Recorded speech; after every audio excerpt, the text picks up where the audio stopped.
Okay, now we're starting for real.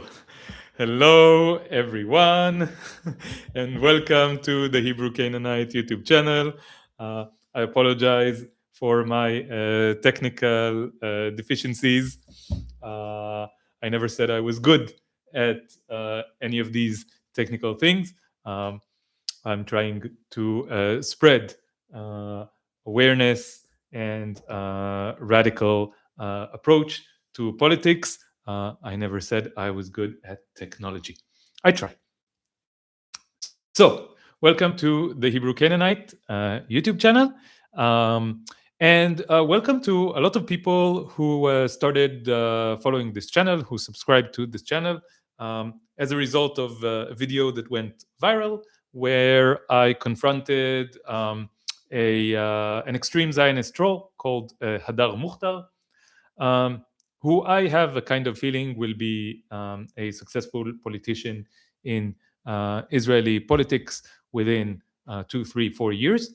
Um, and so a lot of people saw this video. It became viral. It got like I think it's like on 120,000 views now. It's the most successful video on my channel ever by far, which is a question within itself, but we'll talk about it some other time. And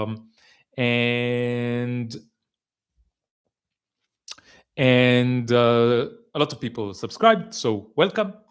And I thought it would be a good opportunity to do a Q&A where you ask me some questions and I give my thoughts. And this is a nice introduction to what I'm about. A lot of people sent questions on the comments to the post I did here on my channel and also on Instagram. So I have a nice collection of questions that are all very interesting, and I will try to answer as many of them as possible. You can ask questions in the chat as well, but I don't promise that I will get to it because there were a lot of questions that were asked in the comments, and they get priority because they came first. Before we start, please like this video. If you're not subscribed to the channel, please subscribe to the channel. And comment on the video to create engagement. Send videos from this channel who you think your friends will be interested in, friends, family, enemies. Send them the link to the video. You can spread awareness about this channel. This helps me a lot if you want to help. And yes, you can also join my Patreon if you want to support me financially. I have no funding sources for my work. I do this work essentially for free. There are a few people who donate to me on Patreon. But if you want to join and help me actually support myself by doing the things that I'm doing here, creating the content and talking about radical politics, then this would be very welcome. So I'm the Hebrew Canaanite on Patreon. Yes, let's begin. What do you say? So I tried to organize the questions by some logical order.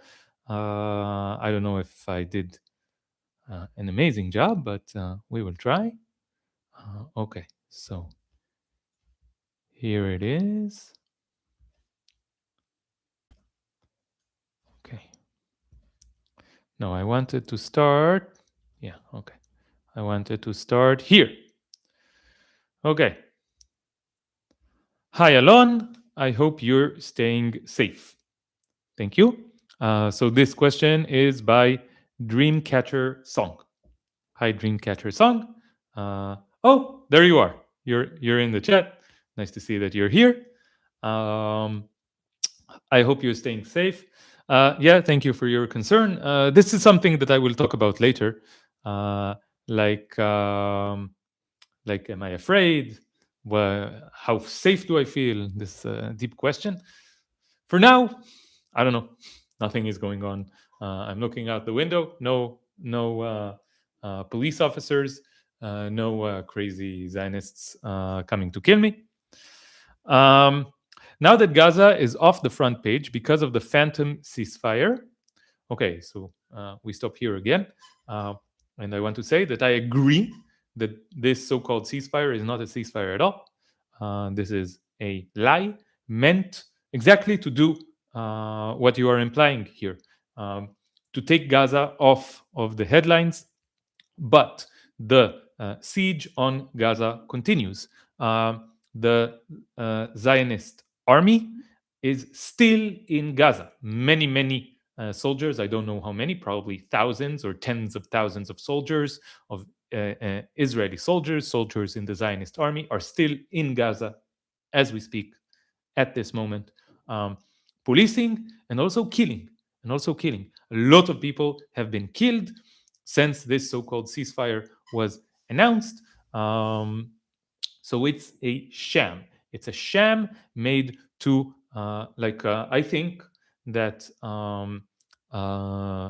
that the people in power saw that there was an awakening around Gaza, around Palestine, around the genocide, or the most extreme phase of the genocide that we saw in the last 2+ years, ever since October 7th, 2023. It woke something up within a lot of people, and they want to suppress it.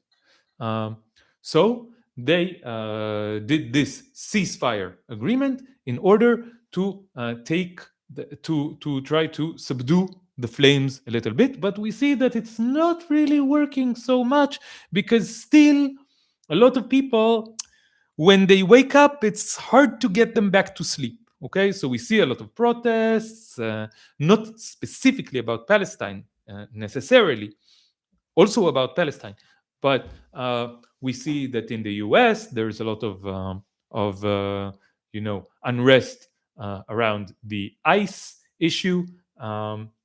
And stuff like that. And we see that the radical spirit is still there, even though they're trying to subdue it. Let's continue. How can people keep the dire plight of Palestinians in Gaza and the West Bank on the international agenda? Okay, so first of all, I want to say that this framing is not the correct framing. From an anti Zionist viewpoint, from a radical anti Zionist viewpoint, the plight of the Palestinians is not in Gaza and it's not in the West Bank, it's in Palestine. Palestine is an area generally between the Jordan River and the Mediterranean Sea. This has been the name, or one of the main names, for this area for over 2,000 years. And the only reason that this area is no longer called Palestine as something that is widely accepted is because of the Zionist project, is because of the Western Empire that the Zionist project is part of, that wanted to erase the indigenous culture and people of Palestine, wanted to erase the existence of Palestine and create something else on Palestine, create something called Israel. So each side, out of their own interests, the Jewish Zionists wanted to do it because to them it was a way to find, safety from persecution in Europe and other places later, and to have their own nation state. Okay.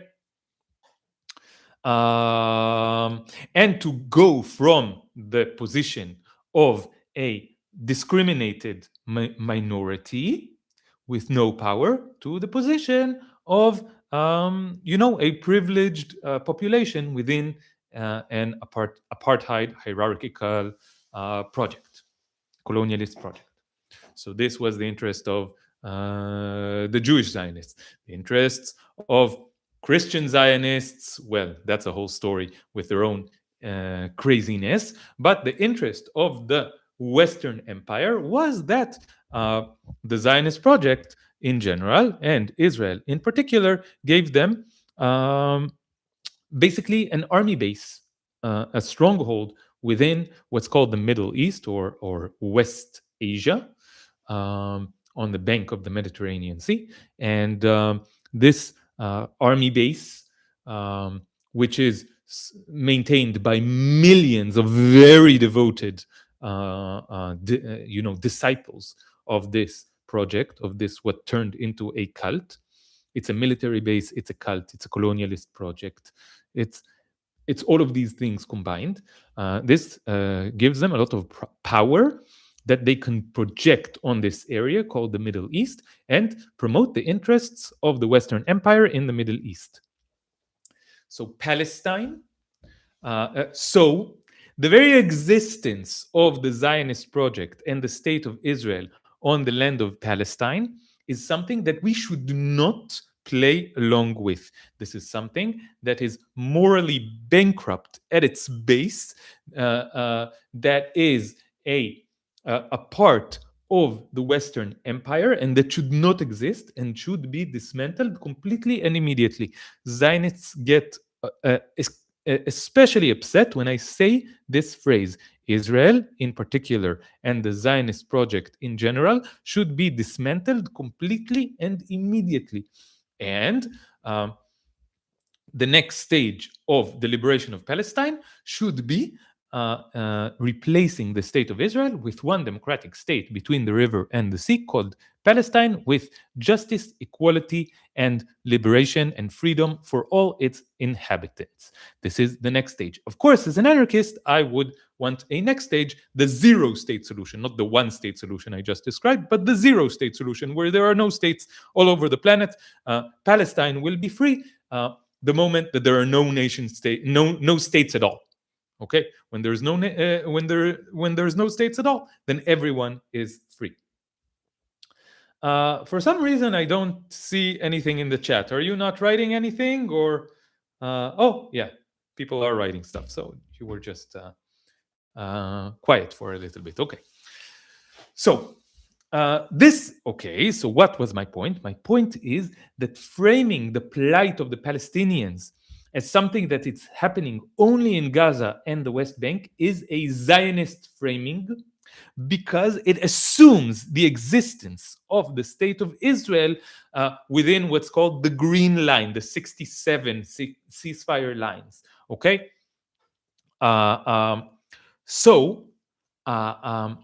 When we take Israel for granted as something that exists on Palestine, we're already playing into the interests of the Zionist project. If we are truly anti-Zionist, if we are truly for the liberation of Palestine, we must not agree at any level to the framing of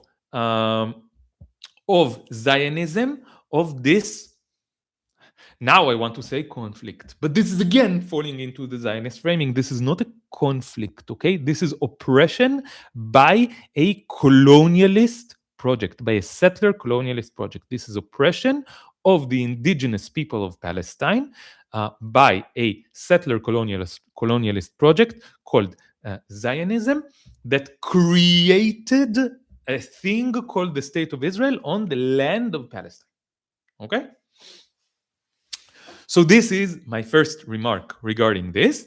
And the rest of the question is, how can we keep the dire plight of the Palestinians in Palestine on the international agenda? Okay, so my honest answer is, I have no idea. Okay? I have no idea, because we are going against forces that are very powerful and also very sophisticated and manipulative. They control the media, they control the education systems, they control basically all of the ways, they control social media, okay? They control all of the ways in which we communicate and share information and frame reality. This means that we are going against something very, very powerful, and we have to be smart, and we have to be persistent, and we have to be principled. Okay. So, what do I think? I have no answers. Okay, but I have thoughts. So I think that one of the things that we need to do is to make it very, very clear that, like you did in your question, that the genocide is not over. This is just a manipulation tactic by the Western Empire and the Zionist project. This is just not true that the genocide is over. It's not true. Okay? Uh, uh, on the very, very concrete level of people are still being murdered in Gaza every single day, and there are thousands of Israeli soldiers still in Gaza. Okay, this is the first thing that we need to say. The second thing that we need to push is the understanding that what happened in Palestine, and specifically in Gaza, in the last 2+ years, not an isolated thing, okay? And the West Bank, yeah, in general, okay? In Palestine in general, and the focal point was in Gaza. But I agree that another focal point was the West Bank. But you see already, why separate? Okay, why separate in Palestine? What's been happening in Palestine in the last 2+ years is something that is not an isolated occurrence. It is a result of a long process that started over 100 years ago. So we can say the latter half of the 19th century. So by some accounts, more than 150 years ago, but that doesn't matter. It started a long time ago. It's called the Zionist Project. It's something that's ongoing, and the genocide of the Palestinians started in some senses 100 years ago. Okay, the thing that we saw, the historical event that we saw in the last 2+ years, is not the genocide. Okay, it's the most extreme and blatant and violent and murderous phase of the genocide so far. And we need to look at the genocide as an ongoing process where the colonialist project, where the Zionist colonialist project tries to erase the indigenous Palestinian population in any means necessary.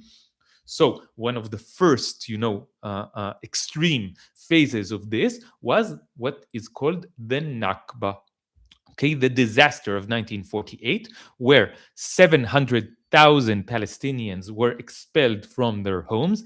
Tens of thousands of Palestinians were murdered by the Zionist project. And this was one of the first stages of an ongoing process where again and again and again, the Zionist project uses any opportunity possible to erase the indigenous Palestinian population as much as possible by murdering them, by expelling them, by making conditions so difficult. We saw in the can you still hear me? Can you still hear me? I had a connection problems. Okay. So what we saw in the last 2 years is not genocide, but the violent part of the genocide. So the point is that even if there is a ceasefire, nothing meaning changed, because the Zionist project still exists. The core reason for the genocide, which is the Zionist project, still exists. So the genocide still continues. Okay, this is the way that we need to frame this, so that people don't follow the project going. Okay. So this is another thing that we should do. And maybe if we take it one step further, it would be even better. We need to frame the struggle for the liberation of Palestine as just one part of a much wider and deeper struggle for the liberation of everyone. Okay, for we need to resist colonialism everywhere. We need to resist nationalism everywhere. We need to resist racism everywhere. We need to resist capitalism.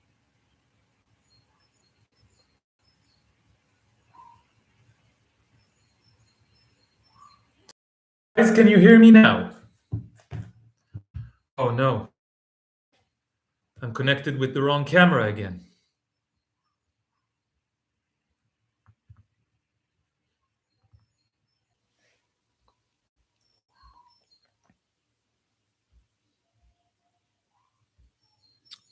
Okay, I think we're good now. I think we're good now. Okay, yeah. I see on my phone it's working. Wonderful. So, sorry guys for all the technical issues. Hopefully, things will be okay now. Muted. Can you hear me, guys? I'm sorry, the internet connection is giving me problems, but I think it will be okay now. Yes. We can hear. Okay, wonderful. Let's continue. Yes, I will go back to the beginning of the last point that I made. The last point that I made is that we need to see the struggle to liberate Palestine as something, as part of something bigger, as a struggle against all systems of oppression, as a part of the struggle to liberate everyone, all living beings. So there are many oppressive systems, so including nation states, including states in general, capitalism, including the patriarchy, the military industrial complex, and militarism in general, including organized religions, and including human supremacy. Colonialism, imperialism, all of these things are part of a big system of oppression, of the way that society on earth is organized.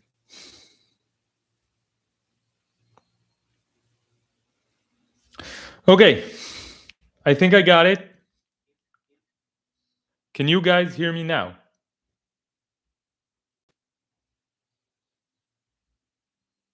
Okay.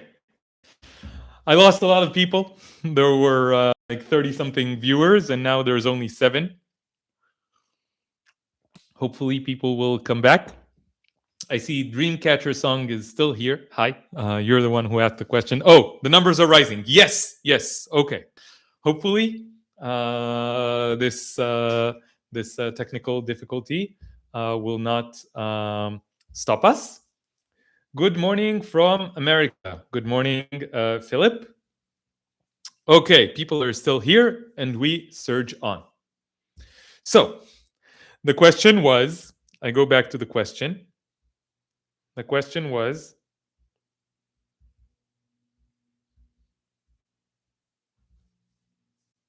how can people keep the dire plight of Palestinians in Gaza and the West Bank on the international agenda? Okay.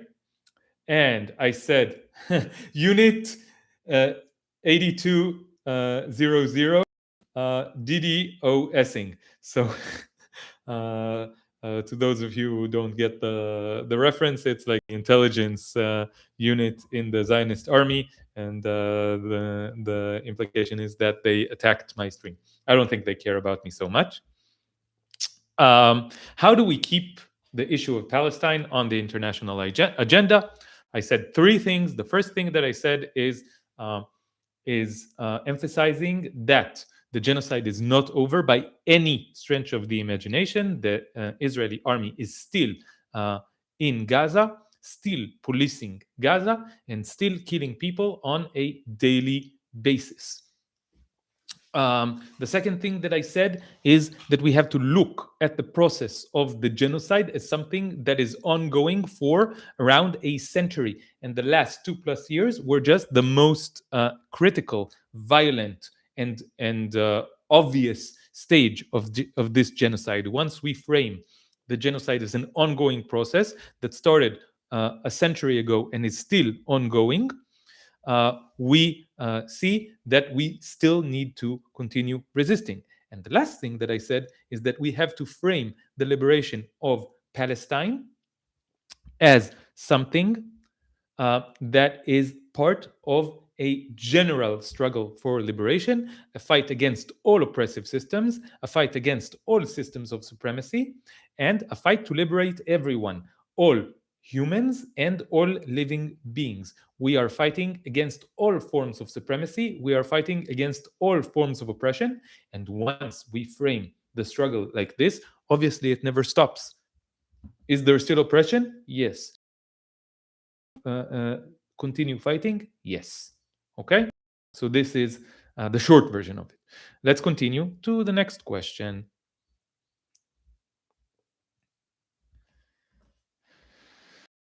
I really liked that video when you confronted the brainwashed woman in public. Thank you so much.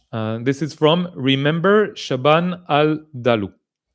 I'm guessing that maybe Shaban Al Dalu is someone that we need to remember. Is that the meaning of your name? If anyone, if you're here and you want to explain, or if anyone knows Shaban Al Dalu, I don't know if that's your name or someone that we need to know about. If you know about them, then explain, please. So yeah, I mentioned this video where I had a confrontation with Hadar Mukhtar, the extreme Zionist troll, and it became quite viral. And there's a lot of people who were exposed to the channel through this video and subscribe to the channel. So welcome to the new subscribers, and I hope you understand more what this channel is about by watching this Q&A.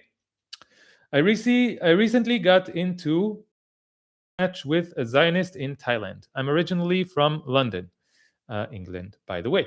In any case, in your confrontation, I think it helped that she viewed you as the same as her.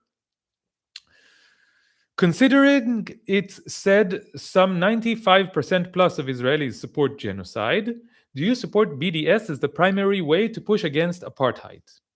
Apologies if you've already discussed this issue.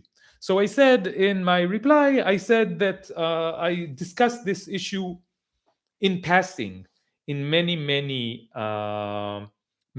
situations, but this is a good opportunity to go deeply into this issue for once. There's like a statement here that maybe in my confrontation with Hadar, it helped that she viewed me as the same as her. I think that she was very surprised to find someone who has Israel on their passport, who has Jewish on their Israeli identity card, and who speaks Hebrew as a first language, saying the kinds of things that I was saying. This is very rare. I think people who have my identity and who have also my political view of uncompromising anti-Zionism, maybe a few hundreds across the planet, maybe. And people who actually reside within occupied Palestine, within the Zionist cult, even fewer. So I think that she was very surprised by this, and this is something that I had going for me, the element of surprise. And indeed, if you look at her Instagram channel, then my videos, or the videos where I appear and say the extreme things that I said, like stating the fact that this land is called Palestine, and that Zionism is a colonialist that took over Palestine, just facts that they also admit, but stating these facts in Hebrew, in is something that is considered extremely provocative. The truth is provocative to fascism.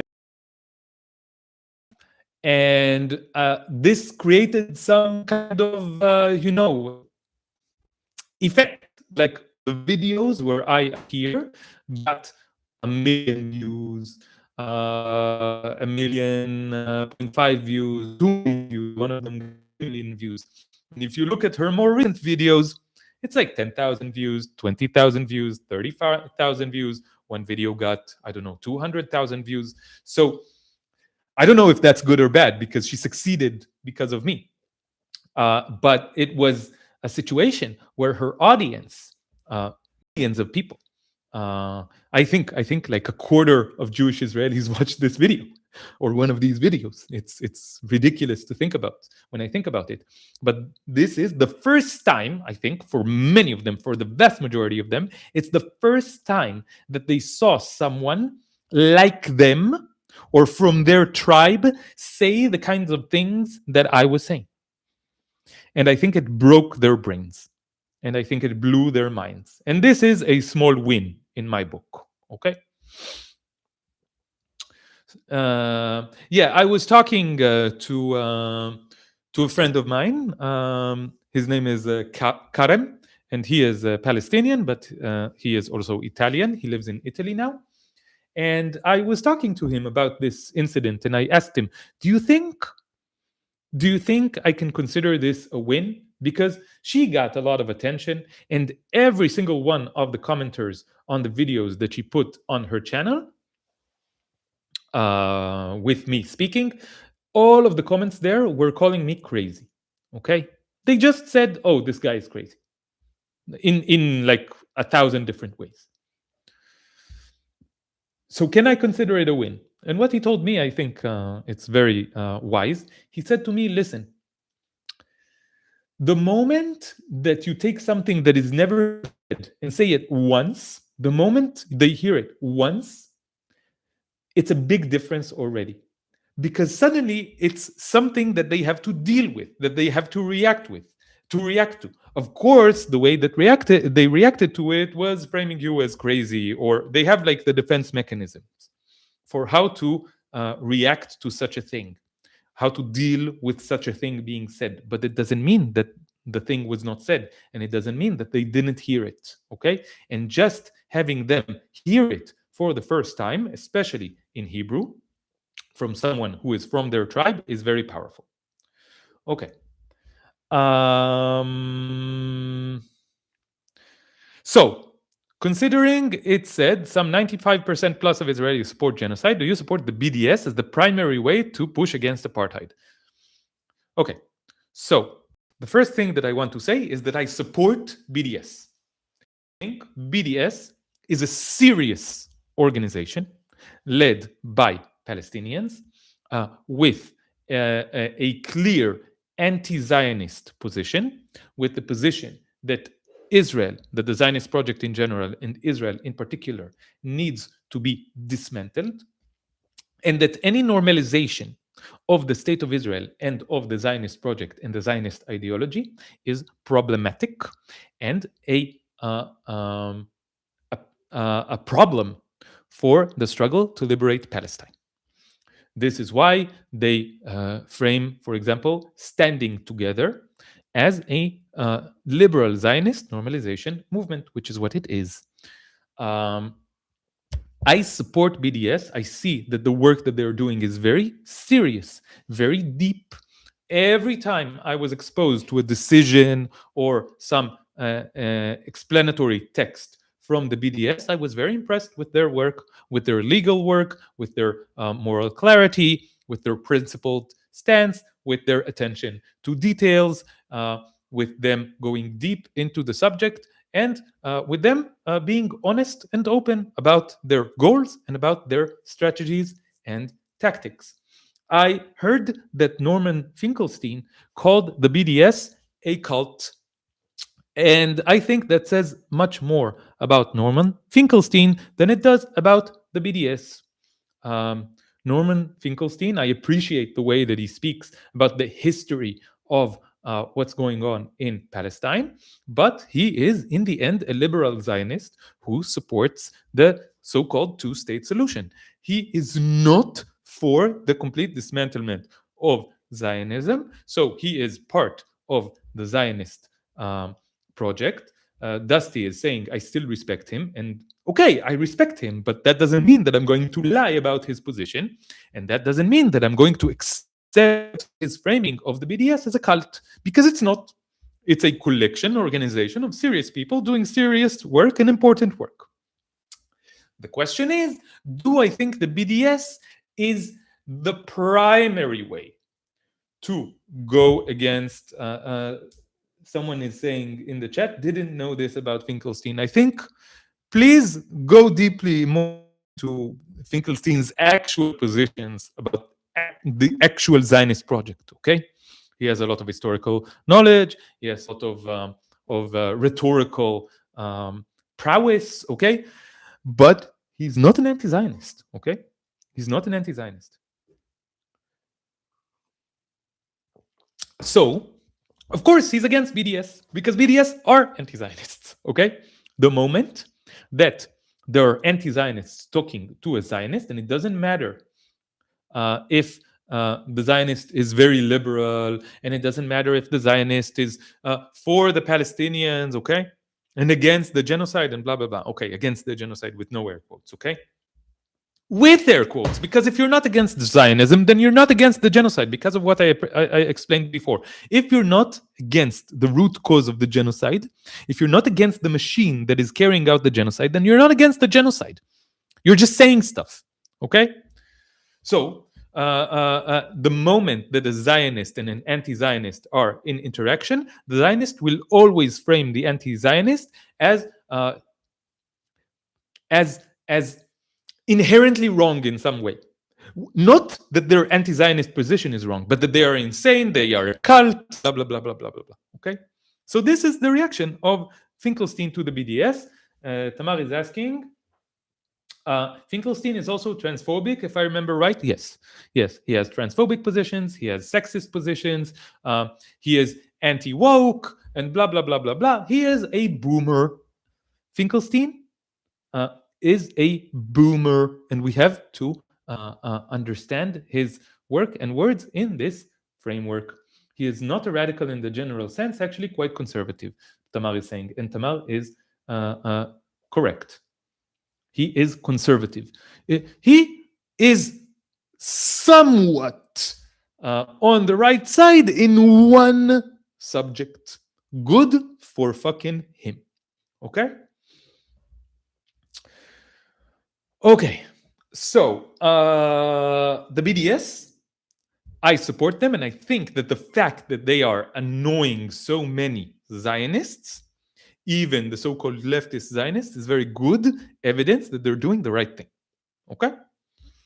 But do I think that BDS is the primary way to struggle for the liberation of Palestine? I don't think I would go that far, because I don't think that there is a primary way. Okay? I think the BDS is an integral part of a very important movement. Okay? I think the BDS is an integral part of a very important movement, the anti-Zionist movement, the movement to liberate Palestine. This is something that I can say confidently. But there are many other things that we need to do. Okay? So there is a movement of resistance against Zionism. It has many factions.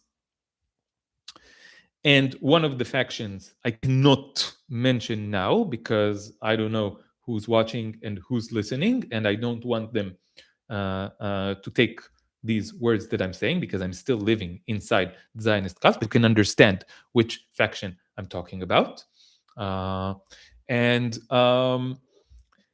there are other factions, and all of these work together. Okay? What do I think is the most effective way to fight against Zionism? I think that the way that I see it is the following. Zionism is a project that is not just something that exists in Palestine, in Israel, okay?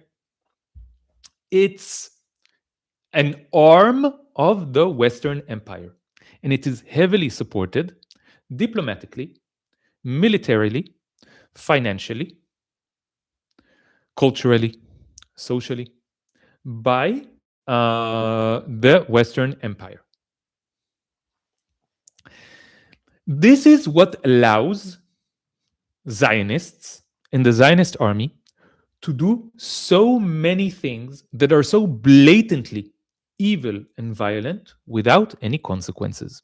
The support of the United States, the support of the UK, the support of Germany, the support of most European countries, and the support of most Western countries, and the support of the entire system in general is what allows the Zionist project to continue the way that it's continuing. And every time you speak to a Zionist and try to argue with a Zionist, and you see the Zionist being smug, you see the Zionist being dismissive, you see the Zionist being insane and completely disconnected from reality and from basic morality, you should understand that the reason that the Zionist allows themselves to behave this way is that they believe that there are no consequences to the way that they are acting, and they believe that they enjoy impunity. And in some sense, in a real sense, they are correct. They are correct. They enjoy impunity from consequences to their violent, oppressive actions and behavior. Okay? So, how do we defeat Zionism? So, the only way to defeat Zionism is to dismantle this impunity. And this impunity is the result of the support of the Western Empire. So we need to make it very, very difficult for the Western Empire to continue funding and supporting Zionism. How do we do this? The way that we do this is so I can't do it. And even if there is a big movement from within Palestine against Zionism, and there isn't, but even if there were, we couldn't do anything of the sort.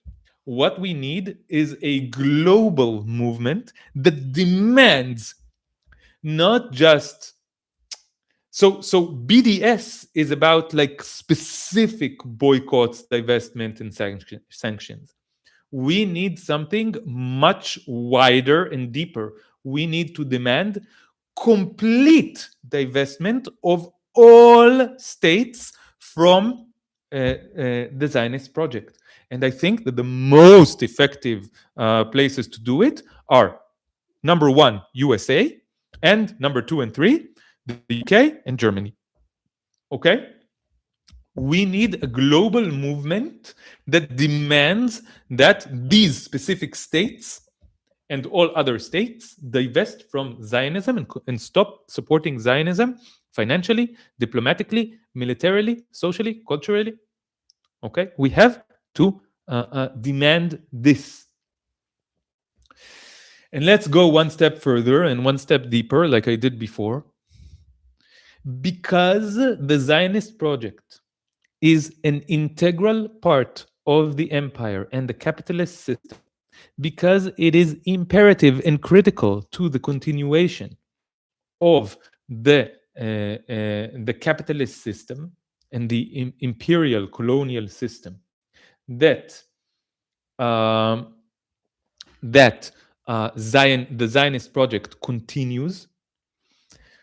This is something very sad that I'm going to say now, but I think that Zionism will truly collapse only after we do real damage to the capitalist system and to the imperial West.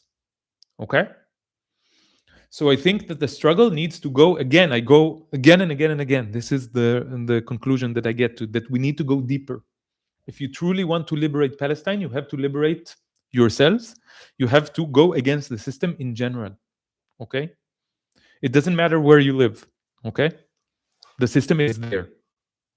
and you can fight the system. And every time we fight the system a little bit, every time we resist a little bit, and it doesn't matter on which front, we help all the different fronts. Okay? If you go vegan, you've liberated Palestine a little bit. Why?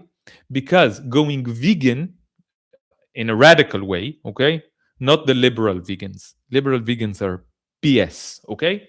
But if you're a radical vegan, then that means that you're radically going against oppression, you're radically going against the system of human supremacy, and you're radically going against capitalism.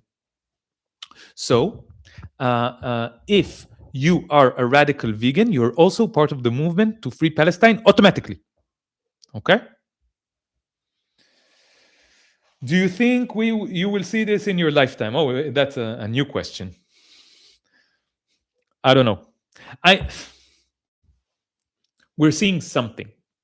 We're seeing change. Okay. The only thing there's no point where we can say yes, we won. Anarchism is a process. Anarchism is a praxis. Anarchism is a way of life. It's not a goal. Okay.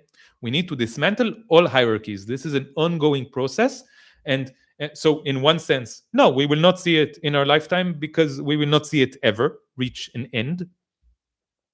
But in another sense, we're seeing it right now. Okay, me speaking in a radical way publicly right now is part of it. If you do something radical today, then it's part of it, and we're seeing it right now. Okay, let's continue.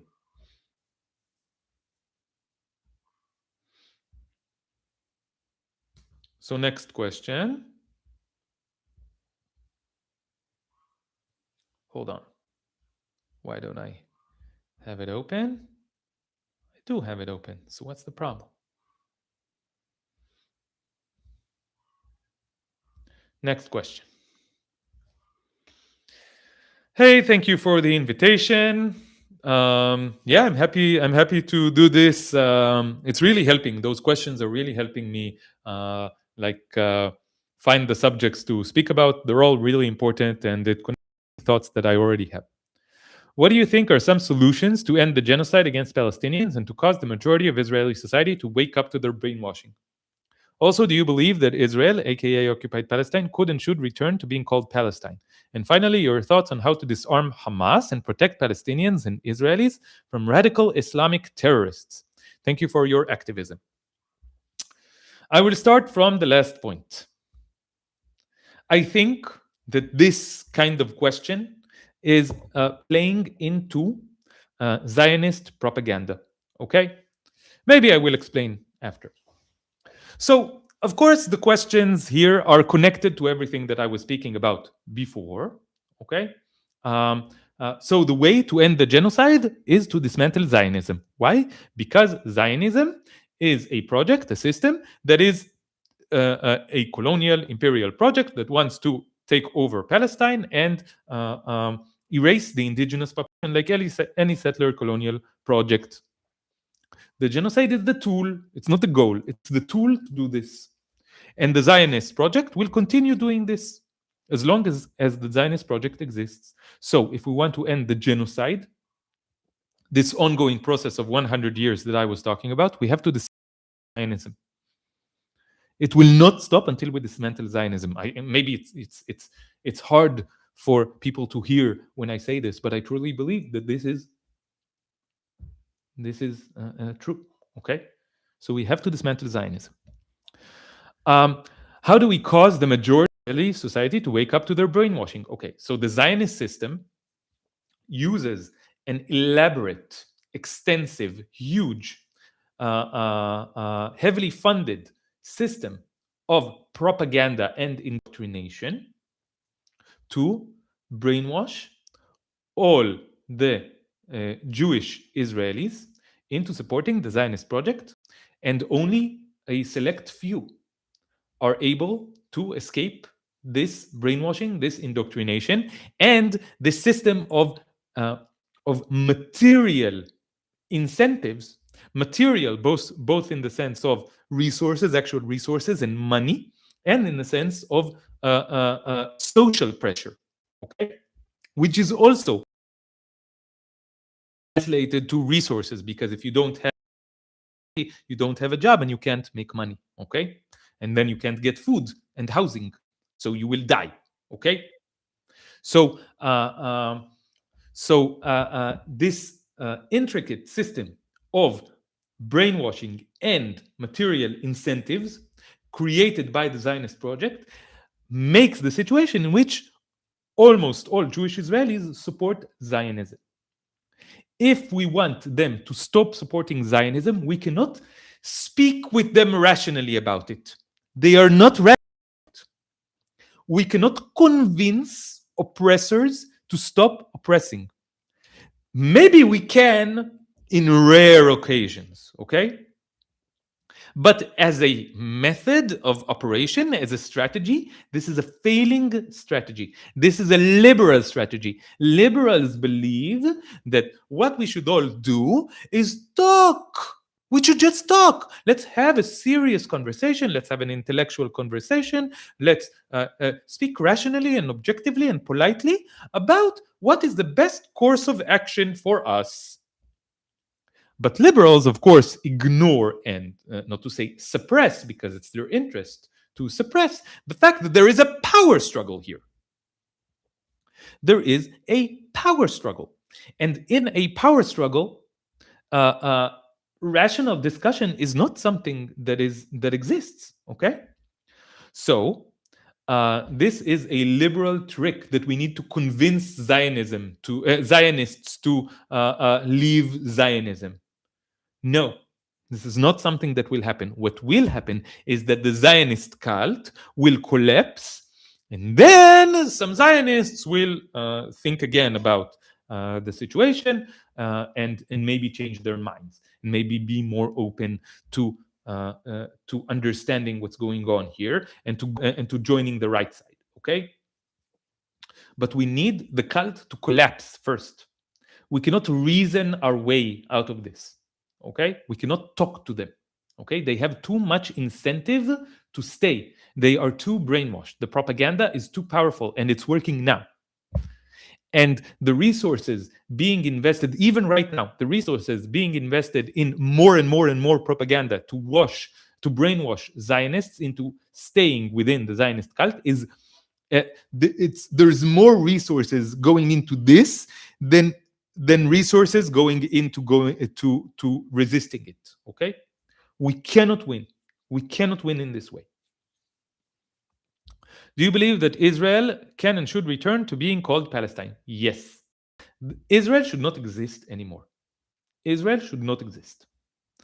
And finally, your thoughts on how to disarm Hamas and protect Palestinians and Israelis from radical Islamic terrorists. This is part of Zionist propaganda, of Zionist framing. Hamas is a resistance movement that was created to resist against the Zionist colonial project. Radical Islamism is just something that happens. So when people are oppressed, they need a way to go on. They need a way to go on in spite of their extreme oppression. They need a way to deal with reality. So they turn to religion. This is something that's well documented. The radical Islamism is not something that is a problem, like an inherent problem in Palestinian society. It's a consequence of Zionism. Hamas is a consequence of Zionism. Okay? That last question was from a Zionist Trojan horse. I mean, okay, whatever. Still, I can address it. Okay? Hamas is a consequence of Zionism. We need true justice, equality, and liberation for everyone between the river and the sea, and then Hamas would not be necessary. Then radical Islamism would not be necessary. Okay? And of course, we need to fight religious extremism and religious fundamentalism and organized religion in general. We need to fight these things in general, but separately, like this is a separate issue from fighting against Zionism, or it is the same issue, but only in the sense that this is one struggle against all forms of oppression, against all hierarchies, and against all systems of control. Okay? So if we look at it like this, that there is one struggle against all oppression, and one arm of it is fighting against Zionism, the system of oppression called Zionism, and the other arm of it is fighting against organized religion in general, sure. Okay? But see the framing of this question. Disarm Hamas and protect Palestinian and Israelis from radical Islamic terrorists. No, the terrorists, the word terrorism is a tool of Western supremacy and of the Western Empire. Oh, I see that Jemima Gleave. Hi, Jemima. I'm not Zionist, but this is the reason the fight against religious extremism is the framing and justification for the current phase of the genocide. Yeah, it's important to speak about it, but we have to be careful. It's propaganda, and unfortunately, you did do it.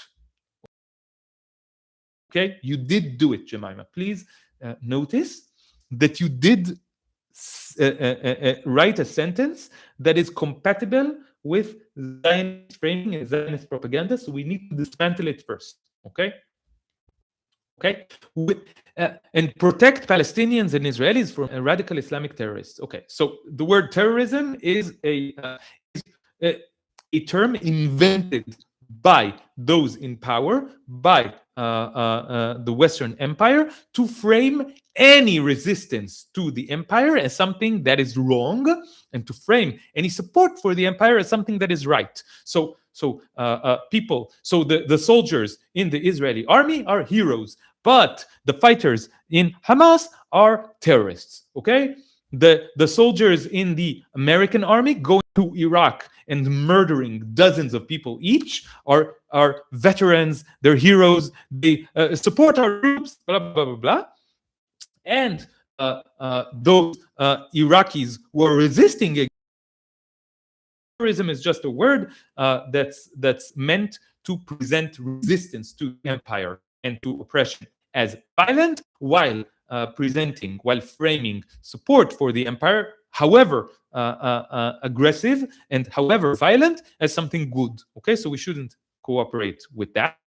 And radical Islamic terrorism, that's even worse. Okay, and the point is that Hamas is not the problem here. Hamas is a result of Zionism. The existence of Hamas is a result of Zionism. The existence of Hamas is necessary as a resistance movement against Zionism. If we dismiss Zionism, there is no need for Hamas anymore. Okay. So before we continue to the next question, I will just go use the toilet quickly. So 2-minute break, and I'll be back.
Okay. I hope you used that short break to take a breather because now we're surging on with the questions. Thank you to everyone who sent questions. This is all the questions were really good and interesting, and they are a stepping stone for me to speak about subjects that I wanted to speak about anyway. So thank you so much. Let's continue to the next question.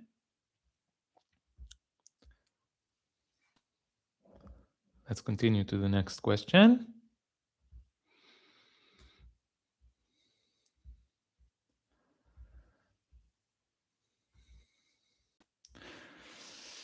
Oh, one last thing I wanted to say about this question. Protect Palestinians from Hamas. Listen. This framing of Hamas hurts the Palestinians as well is also a Zionist framing, which was used directly many times by Zionists to justify the genocide. Okay, this is something that oppressors do all the time. Okay, we saw this with the U.S. invading Venezuela recently. Okay, they framed it as something that they were doing for the Venezuelan people. Okay, when the U.S. invaded Iraq and Afghanistan, they said that they were bringing democracy there. Okay, it's a cliche by now. Okay, it's a tired cliche by now. There are many ways to dismantle this argument. But the truth is that it's just a lie, okay? Everything that the Zionists do is not for the Palestinians. It's against the Palestinians. Yeah, Iran as well, Tamar is saying. Iran as well, yes. Everything that oppressors do is not for their victims, okay? This is a ridiculous point of view, okay? And yes, of course, Hamas also hurts some Palestinians, okay? Like any people in power, like any regime, hurts its subjects in many ways, okay? Maduro also hurt the Venezuelans, okay? He was an evil dictator, okay? He was an evil dictator. I'm not denying this. I'm just saying it's irrelevant, okay? Because no one is actually trying to liberate the Palestinians when they say these things, okay? The true force that is oppressing Palestinians is Zionism. It's not Hamas. Don't put the blame on Hamas, okay? Okay. Let's continue to the next question. Question 1: Is Messi a Palestinian cat? Okay, so in the short video that I did announcing this Q&A, we had Messi with me. He is not here. People asked if he will be in the live stream. He's not here. He's a strong independent cat, and he can decide to do whatever he wants to do. If he wants to join, he will join. And is he a Palestinian cat? That's a good question. What does Palestinian mean? I don't know. I don't know what any identity means. What does Israeli mean? What does Jewish mean? What does Italian mean? What does, I don't know, any identity mean?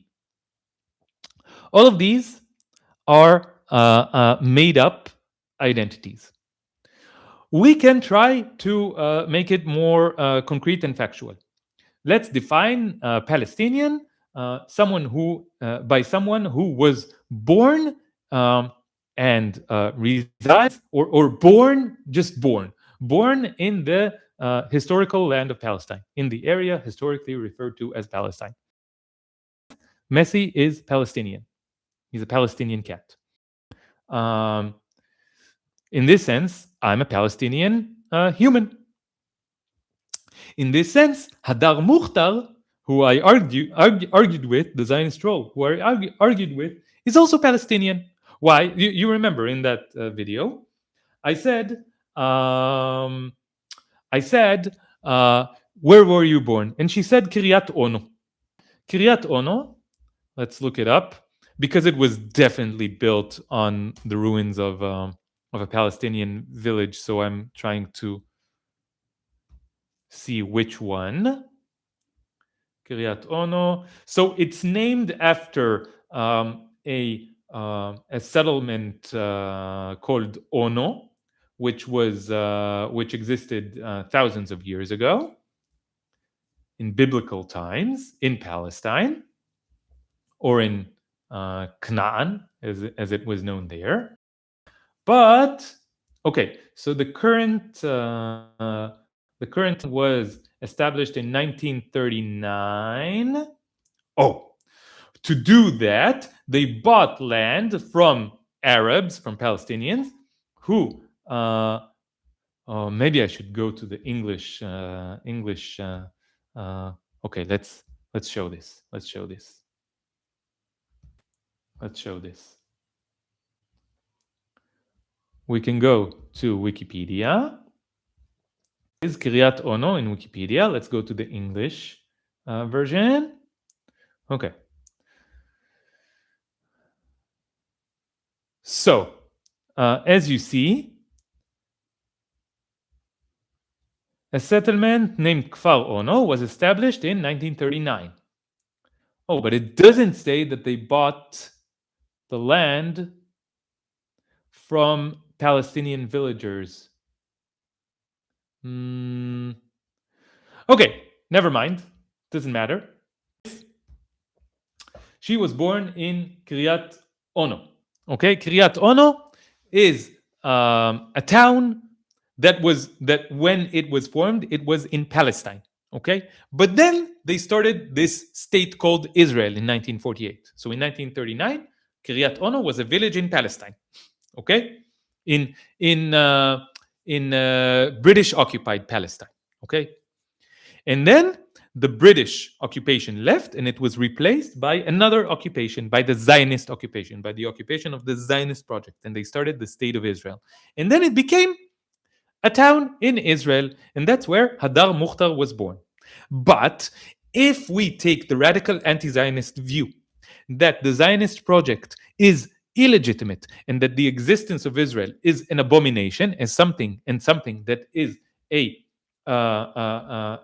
something that goes against the actual name of the place, the actual character of the place that was built on top of Palestine, and that it is still Palestine and will return to be officially Palestine when the Zionist project is dismantled, then this is still Palestine. And I was born in Palestine. I was born in Kfar Saba, which is a town in Palestine.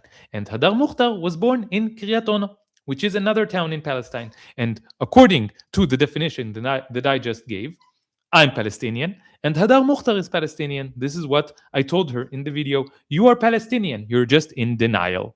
Okay? And this, I think, is a correct way to view reality. Okay?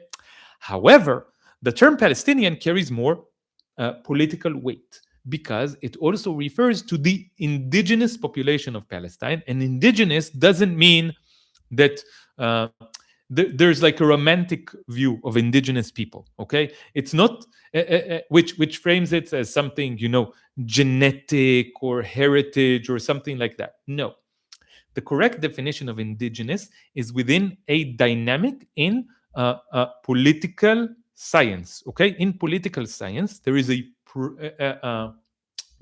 a concept called colonialism. When there is colonialism, there is a settler population and an indigenous population. Okay, the indigenous population are those that are being oppressed, the inferior status within this dynamic of colonialism. The settler population are those who enjoy the privileges of being in the higher status within this colonialist system. So this dynamic of settler population and indigenous population is the one that defines the term Palestinian in this sense. And in this sense, I'm not Palestinian because I'm part of the settler population. Hadar Mukhtar is not Palestinian because she's part of the settler population. In this, under this interpretation, Messi is a cat who has nothing to do with all of this bullshit. All of this bullshit is a struggle between humans, and Messi, as a cat, does not care about that. So he's not Palestinian and not Palestinian. He's just Messi. Okay? Even though he was born in the area called Palestine. So it's a linguistic question that, and the answer depends on how we interpret the question. Okay. So let's continue with the question. 2. Do you notice any shift of opinion in people around you in response to events such as the so called ceasefire, or are attitudes pretty uniform all the time? This is a difficult question to answer, okay? I don't know. So it is true. Okay. Most Zionists, the vast majority of Zionists, they only care about what's going on within the cult. Okay? So if they're being shot at with rockets, then they care about it. If they need to go and fight in Gaza or in the West Bank, then they care about it. If other people that they care about need to go fight, then they care about it. If there are hostages being held in Gaza by Hamas, they care about it. But they don't care about others. They only care about Israel. They only care about Zionism. They only care about the project. They only care about the cult. They only care about themselves and the other members of the cult. Okay? This is what they care about. So, the so called ceasefire did create some material change for these people with respect to what they care about. The hostages, almost all the hostages, all the living hostages were returned, and almost all the bodies of hostages who died were returned as well, except for one. Okay? What does this mean?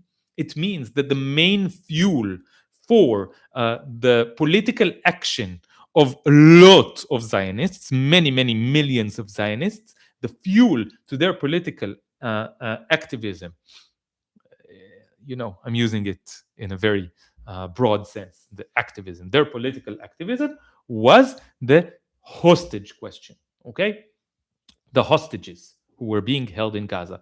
And once this issue was, became irrelevant, then their activism becomes irrelevant. So they go back to being against Bibi, against Netanyahu, against the government, blah, blah, blah, blah, blah. The usual shtick that they had 2.5 years ago. Okay?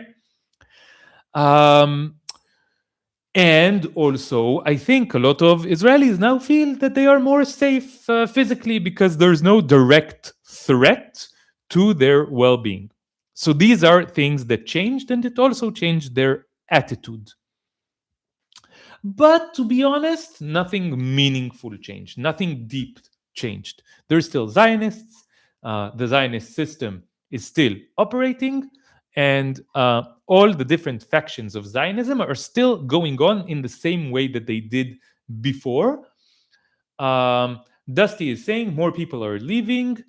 That's true, but I think that this is a result of a much more broad process, okay, of the collapse of the Zionist project. I think that this is one of the stages of the collapse of the Zionist project. I think I think Israelis are feeling that Israel is not a good place for them to live anymore. Like you say, Dusty, for socioeconomic reasons, most of them not for ideological reason, not because they object to Zionism in any way, but for socioeconomic reasons, they don't find it good to live in Israel anymore, so they are leaving. Okay, and this is one of the stages of the collapse of the Zionist project, but I don't think it has much to do with the ceasefire.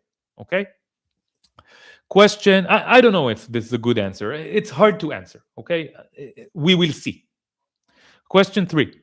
How is your friend Muhammad in Gaza? So he writes on Instagram. You can follow him on Instagram. I will show you his profile on Instagram right now. It's Mo Zrai. Here he is. That's how do I do this? This profile. Okay, you can follow him on Instagram. Just look up. I will write it at Mo Zrai. Oops, I wrote it in Hebrew. Mo Zrai. Okay, he writes on Instagram, and he still continues to write incredible, enlightening, principled commentary on Zionism and on how to resist Zionism. I just got a nice cup of tea. This will help me. So Muhammad is still writing. I did see a few days ago. I'm not talking to him regularly. Okay, it's hard to keep in touch because of not the physical distance, but the political distance. Okay, there's a wall between us. We can never meet IRL or until Zionism collapse or there is a big change. Okay. But I follow him on Instagram. We sometimes exchange a few messages. He wrote a few days ago that he was feeling very sick, that he was suffering from a fever, and that it was very hard for him to get medical treatment because the medical system in Gaza has collapsed as a result of the genocide or of the final stage of the genocide that we saw in the last 2+ years, and it was very hard for him to get medical treatment. Okay, so this is something that he wrote about. How's it going for him? But I think he is feeling better now, and hopefully he will feel better soon. He is still going strong against Zionism and calling for the complete dismantlement of the Zionist project and the state of Israel, and to replace the state of Israel with one democratic state between the river and the sea for all its inhabitants, with justice, freedom, and equality for all, and the full right of return for all Palestinian refugees, including Muhammad. Okay. Next question. Hi, Alon. I hope you and Messi are doing great. Tamar, if you want to ask Messi if he wants to join us, ask him and send him over so he can say hello.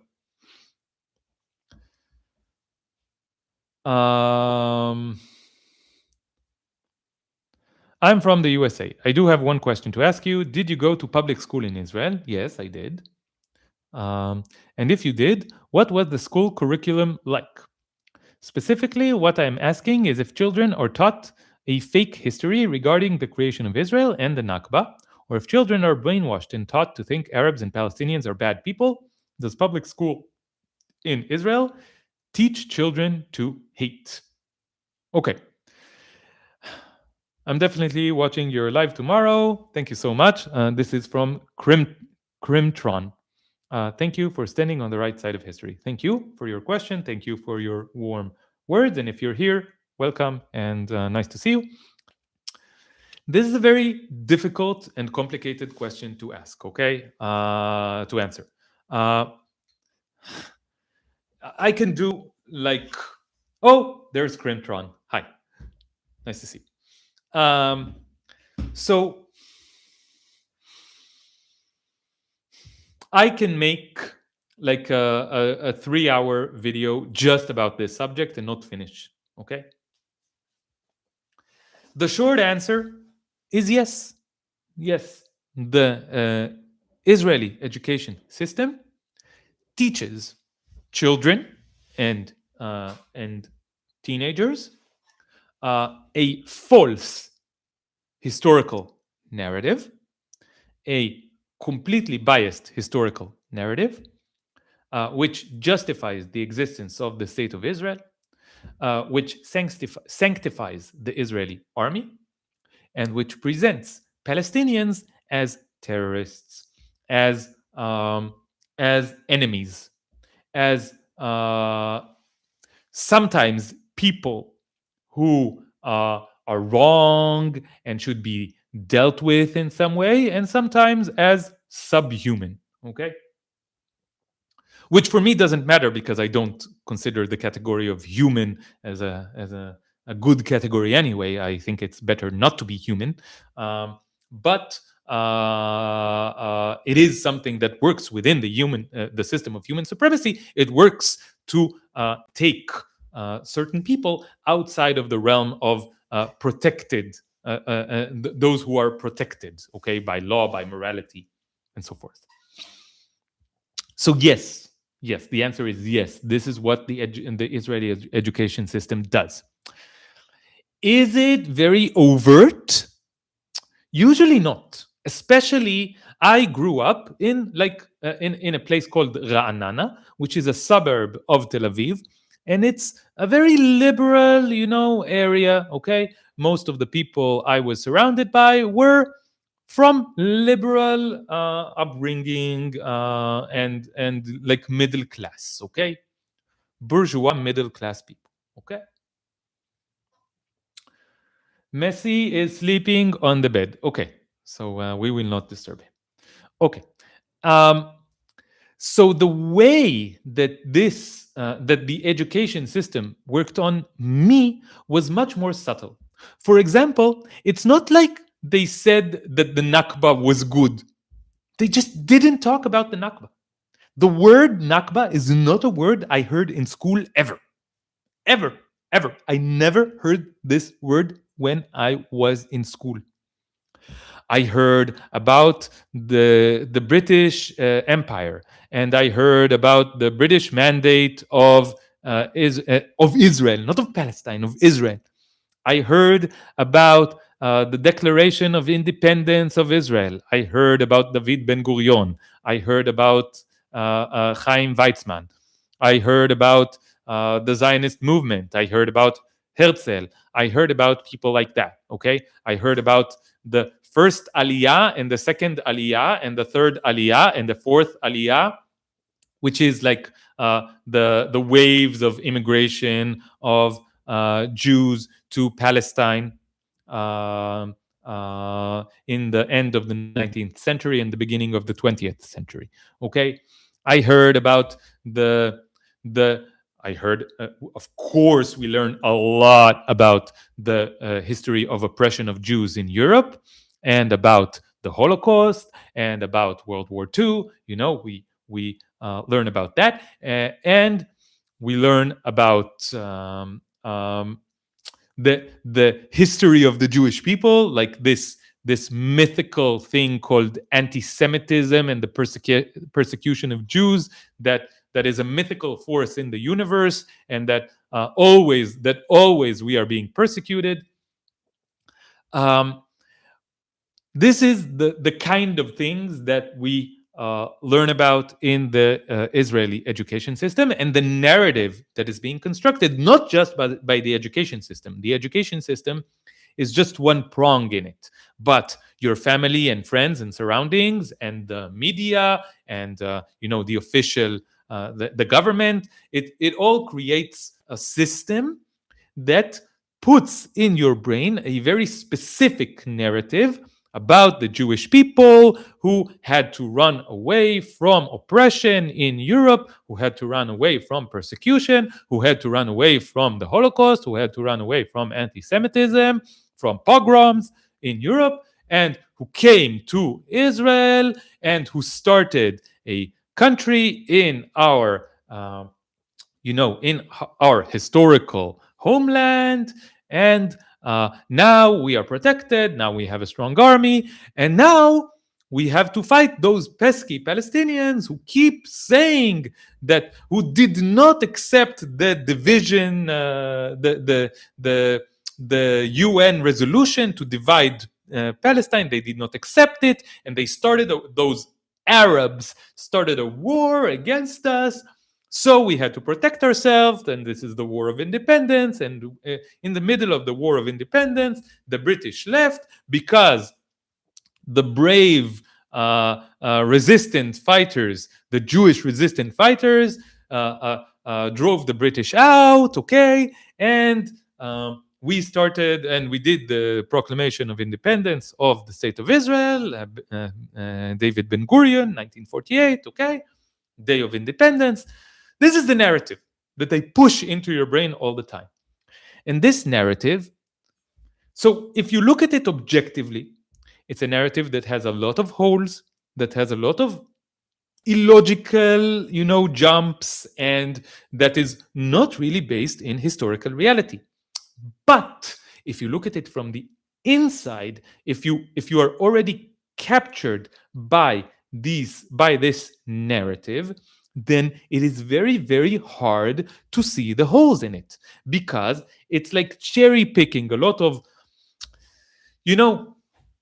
this narrative is not a complete lie. Okay, if it was a complete lie, it would be weaker. The way that it's constructed is that it's built on half truths. Okay, they cherry pick all kinds of historical facts, they modify, they rearrange, they omit a lot of information, and they craft a narrative that, when you're inside this narrative, makes sense and is resistant to scrutiny from the outside. Okay? Something strange is happening with your sound. I don't know. Hopefully, we don't have any more technical difficulties. Is it better now? Sound is fine. Okay.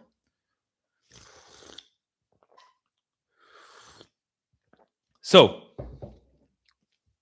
this is the way that they do it. And yes, the Palestinians, at least in the liberal section of Zionist society, Palestinians are presented as terrorists and as those who need to be dealt with. Okay, and the army, the Israeli army, is sanctified. It's sacred. Okay, it's something all of us. You can look at the Israeli education system at elementary school, middle school, and high school as a process to be indicted into the Israeli army. Okay, in the final few years of high school, you don't just do your final matriculation exams. Okay, there's also a lot of things happening around your draft. Okay, you will be drafted the moment that you finish high school. You turn 18, you are drafted to the army. Okay, so you need to be prepared. So there are like workshops, and there's a job called teacher soldier in the army. Okay, and the teacher soldiers, they come and they explain to you about the army, and they explain to you about your different options, and they tell you how to go through the bureaucratic processes of acceptance to different units, and what your options are, and what you should expect.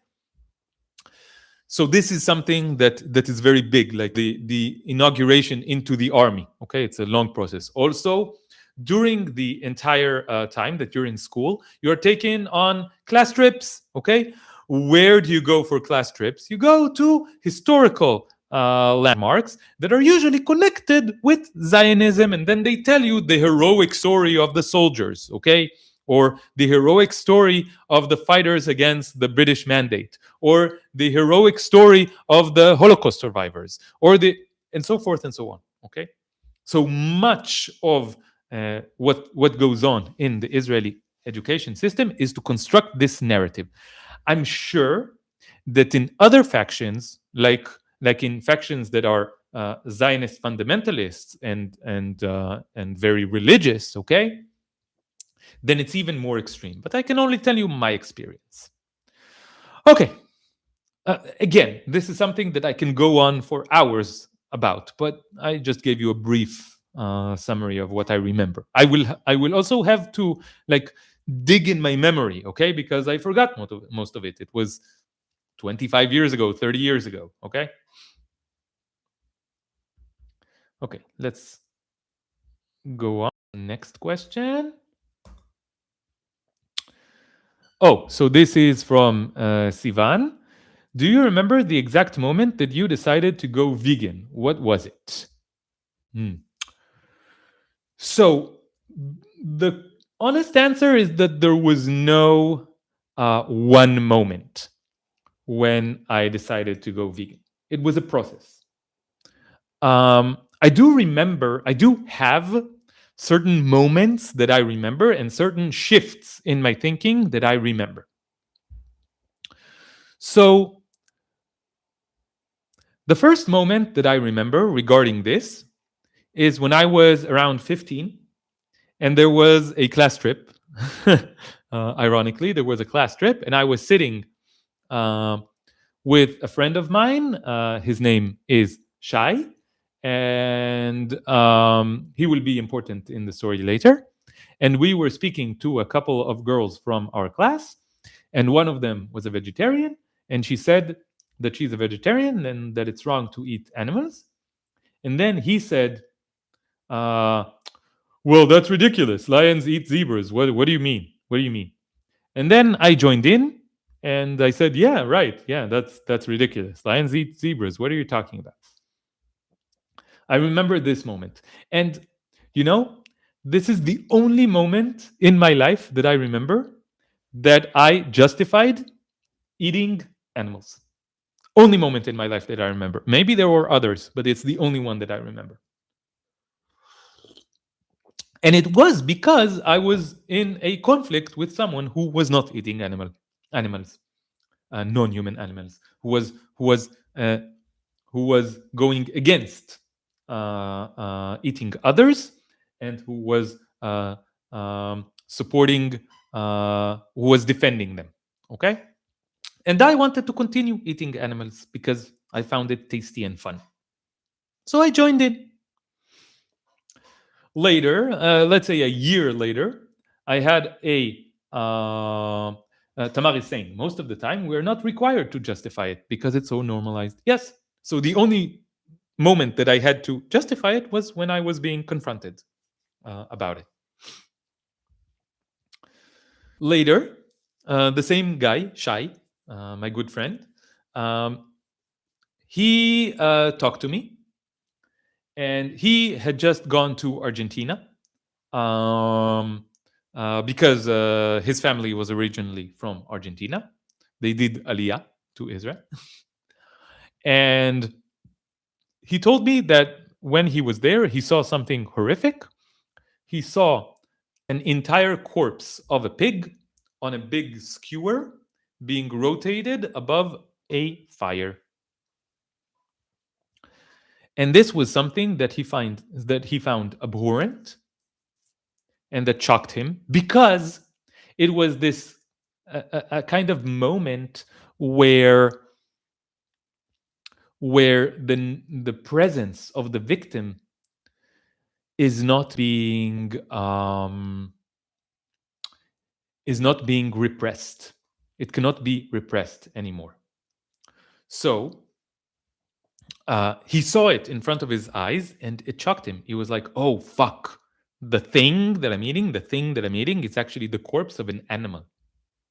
Okay, that used to live and that didn't want to die." And this shocked him. And he told me that at that moment, he decided to be vegetarian. And I don't remember the details. This was 22 years ago. But I remember that we had several discussions about it. And he convinced me that this was the correct thing to do, but I didn't do it yet. I remember another moment when it was my 17th birthday. So April of 2004. In April of 2004, I was doing a mangal. Mangal is like a barbecue for my birthday in my home. And I had a bunch of friends over to do a barbecue.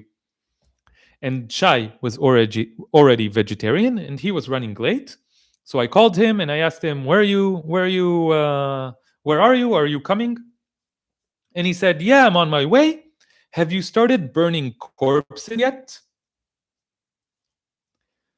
And I remember that this made me laugh.